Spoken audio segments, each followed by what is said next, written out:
എൻ്റെ വീട്ടിൽ കുറേ അധികം ഉള്ളത് ചെടികളാണ്. ഇതിൽ ഇലച്ചെടികൾ, പൂക്കുന്ന ചെടികൾ അങ്ങനെ എല്ലാം ഉണ്ട്. പക്ഷേ എല്ലാത്തിൻ്റെയും പേരൊന്നും എനിക്കറിയില്ല. ഈ ഒരു ഓർക്കിഡ് കുറേ നാളായി കൊണ്ടുവച്ചിട്ട് ഇപ്പോഴാണ് ഇതിലൊരു പൂ വന്നത്.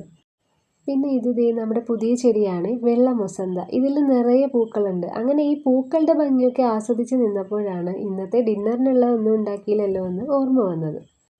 ഞാൻ സാധാരണ ഈ ഡിന്നർ വീഡിയോസ് അങ്ങനെ എടുക്കാറില്ല. കാരണം എൻ്റെ കിച്ചണിൽ അധികം ലൈറ്റ് ഇല്ല. അതുകൊണ്ട് തന്നെ രാത്രിയുള്ള വീഡിയോസൊന്നും ഞാൻ എടുക്കാറുമില്ല. ഇന്നെന്തായാലും ഈ ഒരു വീഡിയോ എടുക്കാമെന്ന് വിചാരിച്ചു.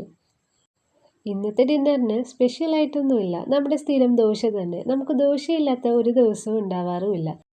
എന്തായാലും ഇന്നൊരു വെറൈറ്റിക്ക് നമുക്ക് ദോശയും രസവടയും ചമ്മന്തിയൊക്കെ ഉണ്ടാക്കാമെന്ന് വിചാരിച്ചു.